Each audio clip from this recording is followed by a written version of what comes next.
Con Stathopoulos and Josh Phegan come together in an incredible podcast, Grow, Scale, Master.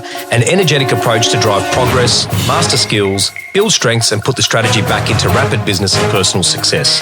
Backed by real-world experience in rapid scaling to playing the long-term game of business, it's the story of all the lessons learned on the journey to mastery. Be inspired, renew your energy and chase the future with Grow, Scale, Master. Con, let's talk about big growth drivers. Like, what do you reckon are some of the core basic essentials that can really drive growth inside of a business? Culture, performance in terms of agent performance, agent count, total addressable market, average fee, days on market, auction clearance rate, all your vital statistics. So this is something that we coach in our business. So think about a doctor that does the rounds in a hospital ward. Every day they're checking the vitals. We need to be doing the exact same thing on every listing, with every buyer, with every agent, with every landlord, with every property that we get to touch. It's exactly the same thing. I'm imagining your new Parramatta office has got like these little beeps next to people say, beep. That's called the drip. And then all of a sudden, if it's not going well, so when you actually go and have a look at that, though, it's a great one because, this is one of my favourite sayings. There was one of the most famous bank robbers of all time, and I'm not sure why I get inspiration from true crime, but I do. Yeah, right. So one of the greatest bank robbers of all time is a guy named Willie Sutton, and they asked Willie Sutton, they said, "Hey, why do you rob banks?" Right. And he says, because that's where all the money is. Right? And so, okay, great. Why do you call past market appraisals? Because that's where all the sellers are. Yeah, that's exactly right. And so this is that. So you would think that Willie Sutton was one of the most successful bank robbers of our times. But in Malcolm Gladwell's new book, The Revenge of the Tipping Point, he says that, did you know that there was a little-known bank robber? Willie Sutton did circa 68 bank robberies in a period of time. Yeah. And this other bank robber did 186. In the same time. Yep. Wow. And so I want to know, how did old mate get so efficient to be able to do so many banks? Yeah, you obviously had a system, right? So get this. What did he do? He never robbed a bank. What do you mean? So what he did is he went to local schools. He took kids out of school. He taught them how to rob a bank. He picked them up at lunchtime. You're joking. Sent them into the bank, got them to do the robbery, got them to bring the cash back to the car. And then drop them off gave them some cash and dropped them back to school. And that's a true story. So there was one of our first ever agency principles about recruiting because when you think about it, that's actually really true though, isn't it? So people is one of the most foundational drivers to growth. Absolutely. Because really good people make a massive difference to overall momentum. Yeah, completely agree. We have a saying in our business, we hire for will, not skill, and great people make excellent real estate professionals. And so outside of that, people need systems. They do. So if I'm bringing someone who's from pharma or someone who's from fast-moving consumer goods, or I'm bringing someone from a logistics background or a legal background or maybe a marketing background or maybe a consulting background, and they're now going to become a great real estate agent, then what I've got to do is I've got to teach them systems because their minds will think that way. Yes. And then I'm going to say, okay, great. So let's find the thing that works and scale that and do more of that. Here's an example of a system. Every Monday, we review our best buyers. Are there any new buyers that should be added to our buyer hit list that have made an offer, got a copy of a contract, came back for a second look, was bidding at auction, all of those things. And I reckon that there's about 2, maybe 3 that will be added to the buy hit list for every campaign that you do per month. Right. So if you're doing 5 campaigns, there's probably somewhere between 10 to 15 key buyers that will be added to that buy hit list. And people will naturally drop off because they will buy or they no longer have the appetite to purchase or something will happen. But those 15 that have got to that higher grade are really people that you should be working with. Yeah. So one of the growth drivers is your ability to be able to put your hand on, so to speak, the best buyers and the most likely sellers. So you don't have to do 300 calls to actually get a listing or make a sale. Yes. But, I ring these 1 or 2 and they'll probably buy that. Yeah. And and if they buy that, then I'm going to ring them because I reckon they'll sell that. Yeah. And that's people would call it like matchmaking or putting the things together. But the basic idea is that literally people and systems are therefore critical because systems can go to scale. If there's too much thinking, then people actually don't really learn how to be able to do it in a faster, easier and better way. Outside of that is market size. You spoke about TAM or total addressable market. How do you work that out? What is TAM? So you look at how many properties transact, the gross volume, and you work out what the commission would be on that. And that works out your total addressable market. Okay, and that's like done over maybe a 10-year average. Yeah. And what that takes out is like high years. So correct. In some of your markets, which are expanding with large amounts of land, yes, there might have been 1,000 blocks of land sold one year. Correct. And next year, those sales don't happen. Correct, because it's a new development. Because it's a new development. Yes. But what you can add in is that maybe 5% will turn over or 3% will turn over. So there will be extras, an extra 30 transactions, but not 1,000. Correct. And this is a really important thing for people to understand. It's not about how many houses there are. It's about how many actually sell on an annualized basis over the course of a 12-month period, right? Correct. I mean, if you look at Marsden Park, right? So Marsden Park has 10 to 12,000 properties. Yeah. There's another 5 to 10,000 coming over the next 20 years. Yeah, wow. There's only 400 transactions a year because it's still a new suburb. Right. So when I say only, that's obviously a lot of transactions. But what I'm getting to is that the total addressable market gives you the best insight. I mean, here's another insight. Castle Hill as a suburb is a $20.2 million GCI suburb. Wow. So imagine when you've got a total addressable market that spits out $20 million in GCI as an opportunity, right? So that's a big conversation. I think that like where the lesson is that, you know, is your market growing? And I just remember this, like, why did I choose Melbourne and Sydney to be primary markets for me as a trainer? Because it has the largest volume of auctions in Australia. Yes. And then my next markets after that is then Brisbane, and then Gold Coast, and then Adelaide. And then actually I go to New Zealand. Not Perth. Yeah, now, Perth is a beautiful market, and I do like going there, but New Zealand's much more accessible. Yes. And there's also 5 million people there. That's right. And also, too, I can do North Auckland, South Auckland, Central Auckland all in 3 days without hitting any competing firms. And so from that point of view, it's really good for the client on IP.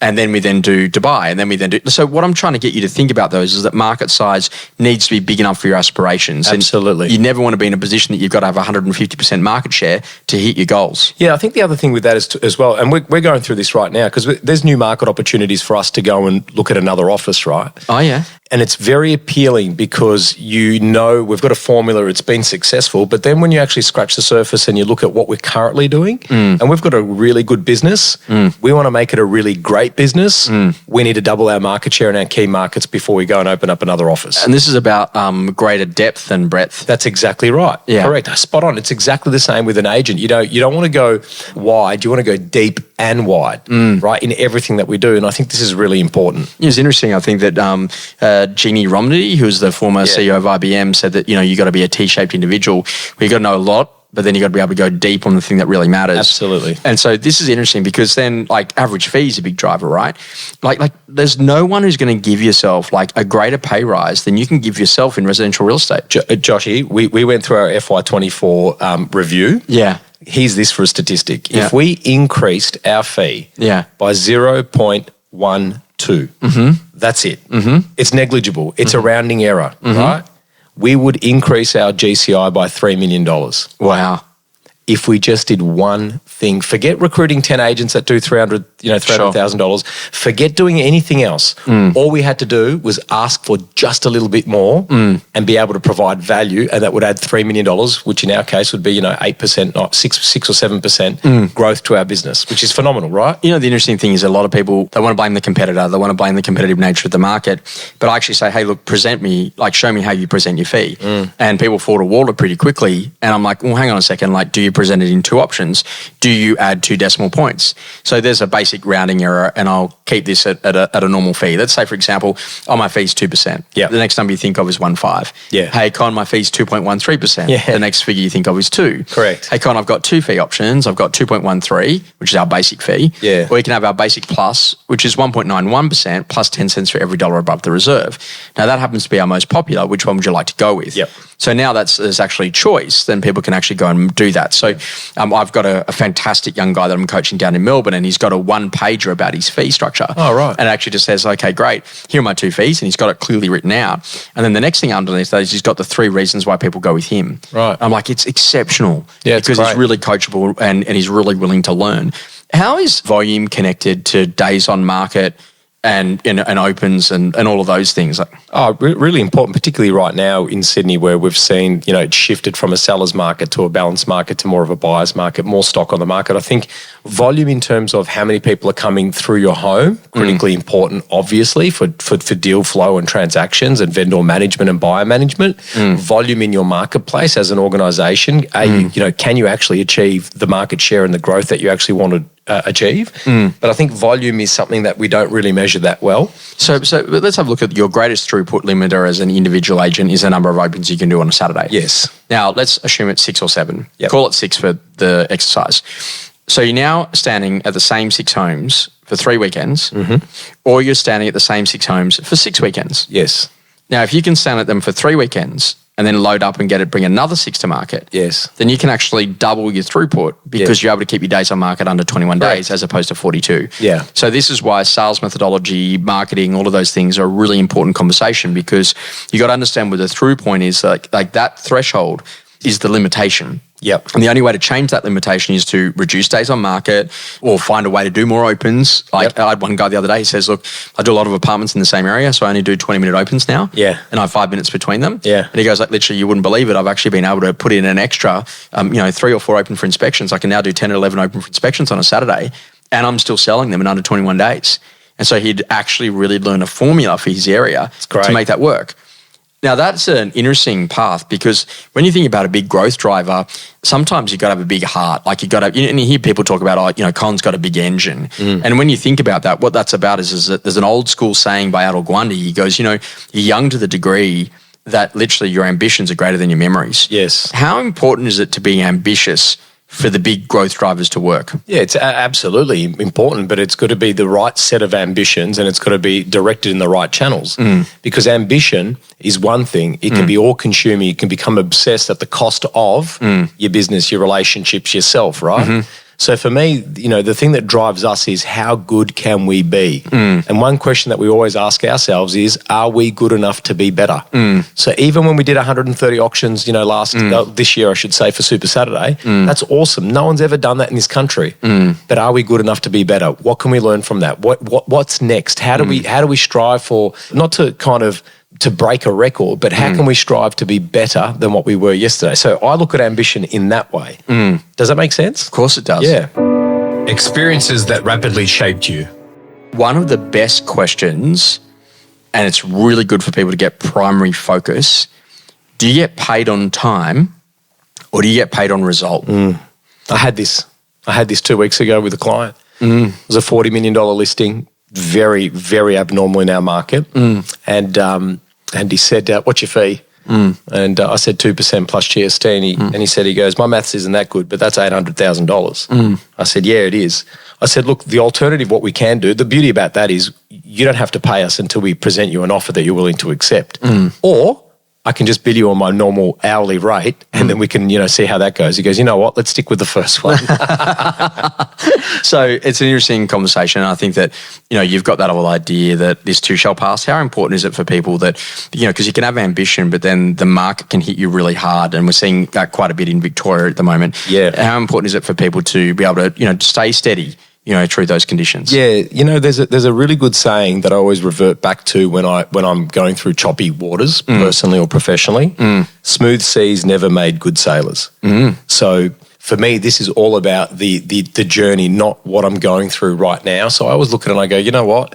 This too shall pass. And where's the lesson out of it? I know it sounds very philosophical and very holistic. It's deep for you. Yeah, it is very deep for me. But, but the reality is that, there is a lesson behind everything, whether it's good or bad. And I think for us is that we've got to learn how to let things go to be able to grow.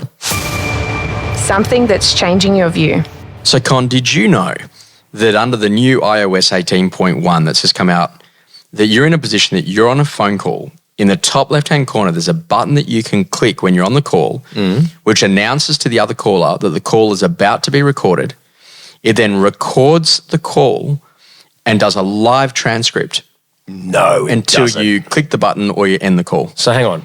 So if I call Joshy and I go, Joshy, Yeah. I'm about to walk into a listing appointment. Yeah. I'm up against a market leader. Yeah. Can you walk me through some dialogue? And Yeah. you go, yes, I can click this button Yeah. that says we're now recording this call. And so it announces to me that you're about to record it. So I've now got it in my library. Yeah, and so then I literally say, hey, Con, say X, Y, and Z. And you Yeah. go, yeah, okay, great.